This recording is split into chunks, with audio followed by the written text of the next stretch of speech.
नमस्कार, मैं हूं आलोक जोशी और आप देख रहे हैं बिज अड्डा। भारत के सबसे बड़े, सबसे नामचीन इन्वेस्टर, सबसे बड़े तो नहीं, सबसे नामी गिरामी stock investor, big bull Rakesh Jhunjhunwala को गए एक हफ्ते से ज़्यादा वक्त अब हो गया है। लेकिन अभी तक इस बात पे चर्चा चल रही है कि राकेश के बाद राकेश के शेयरों का क्या होगा, उनकी संपत्ति को क्या होगा, जिन कंपनियों में राकेश ने पैसा लगा रखा है उनका क्या होगा। इस सवाल के जवाब आने शुरू हो गए हैं, सूत्रों के हिसाब से जवाब आ रहे हैं। लेकिन एक बात साफ हो गई है कि और ये खबरों में ही है, चर्चाओं में आ रहा है कि झुनझुनवाला की जो पूरी संपत्ति, उनका जो अपना पोर्टफोलियो है, उसको मैनेज करने का काम एक ट्रस्ट करेगा और उस ट्रस्ट के जो मेन ट्रस्टी होंगे वो होंगे राधा किशन दमानी, जिनको राकेश झुनझुनवाला अपना गुरु मानते थे और वो गुरु हैं भी। राकेश झुनझुनवाला की संपत्ति आपने जो हिसाब सुने होंगे, जिस वक्त वो आखिरी कैलकुलेशन हुआ है, 45,000 से 46,000 करोड़ रुपए ये अनुमान आ रहे थे। राकेश के पोर्टफोलियो की कुल कीमत या उनकी संपत्ति की कुल कीमत 45,000 46,000 करोड़ के आसपास आ रही थी।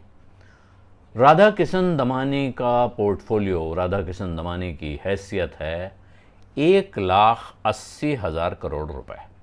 तो आप अंदाज़ा लगा लीजिए कि वो कहाँ खड़े होते हैं इस कारोबार में।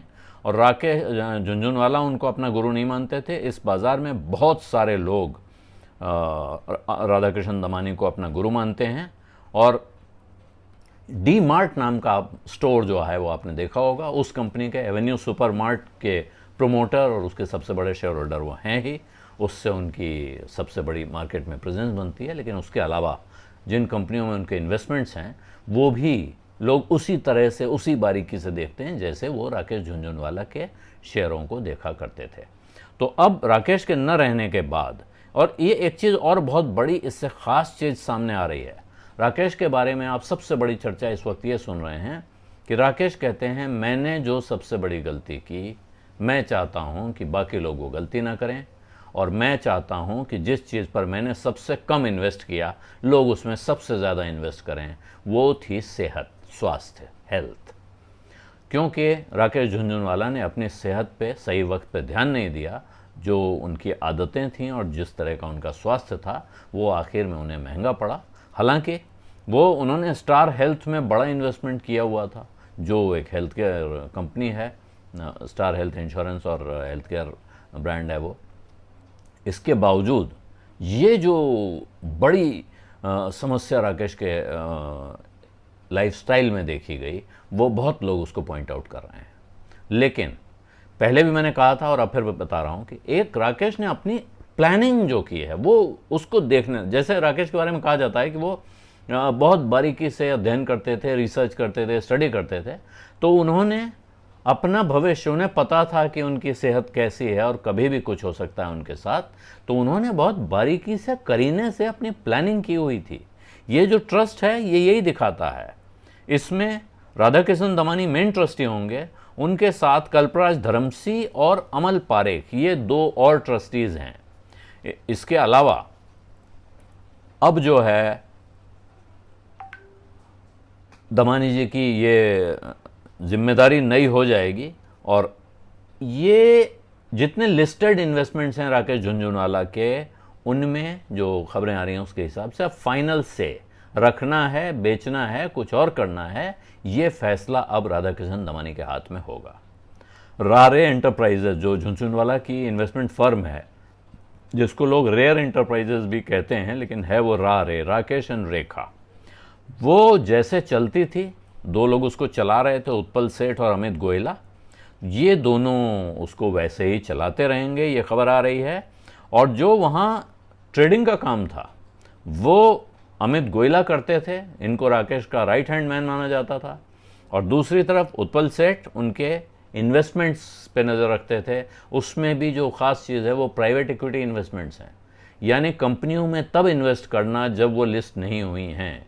बहुत से ऐसे कारोबार हैं जिनमें राकेश ने लिस्टिंग के पहले पैसा लगाया है और वहाँ से जब वो लिस्ट होती हैं उसके बाद वो आगे बढ़ती हैं, उसमें पैसा फिर कई गुना, जो मल्टी बैगर जिसको कहा जाता है, वो दरअसल उस कारोबार में बहुत ज़्यादा देखा जाता है, मल्टी बैगर इन्वेस्टमेंट।